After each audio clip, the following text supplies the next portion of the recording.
I'm going to show you how to make two t-shirts into one really cute tote bag that folds into its own storage pocket, a pocket that you'll never lose because it is attached to the bag.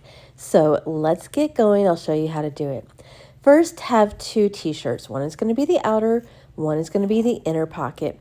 The blue one is going to be the outer, and I am cutting off the shirt sleeves.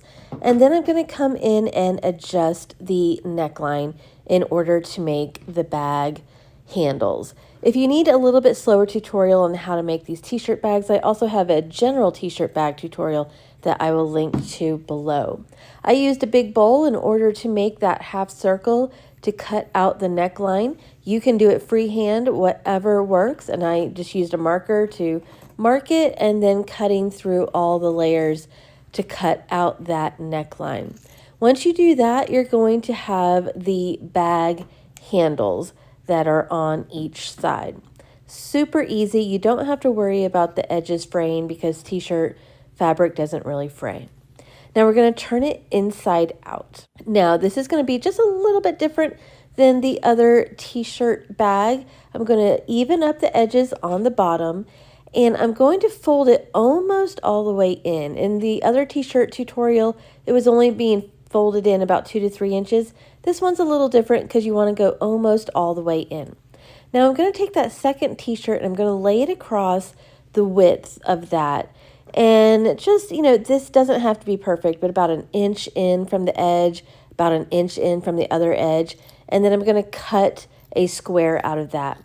I cut this square about 8 inches tall. I wish I had done only 6 inches. That would have been sufficient. So anywhere between 6 to 8 inches tall. Now I unfolded the t-shirt fabric, and the wrong sides are going to be facing outward. And then I'm going to be using a zigzag stitch, and you stitch up that cut long end, as you can see here. The wrong sides are facing out. You can see that zigzag stitching, but you're going to even up the ends on the bottom. So if it overlaps, like you can see, my cutting wasn't exactly perfect. It's all good. So even it up as you can, and then stitch through all of those layers above the existing hem that's on that bottom t-shirt. So once you've got that attached, now I'm going to come through and I'm going to snip through those existing casings on that t-shirt hem of the pocket, this red pocket. You can see by just snipping through that it does create that casing, and you're going to snip through to the stitching but not through it. Now here on the end you have that finished seam from the existing t-shirt. I just kind of went in and notched that out, otherwise the casing isn't really going to work too well. So now I'm going to take some ribbon, and I measured across twice and then added a few inches, and I'm going to cut 2 lengths of that length of ribbon. Add a safety pin on the end and then insert it into that casing. So you're doing like a push and pull motion in order to get the ribbon through. Flip it over and go back through the other casing.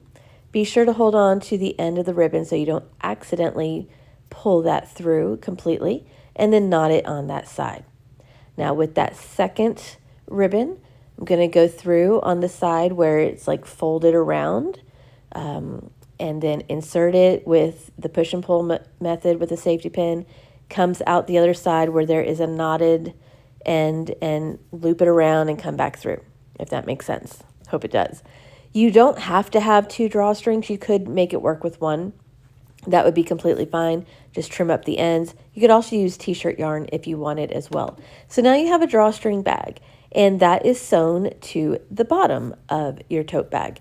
And when you store it, you just kind of tuck that bag inside the pouch, and it stores very easily.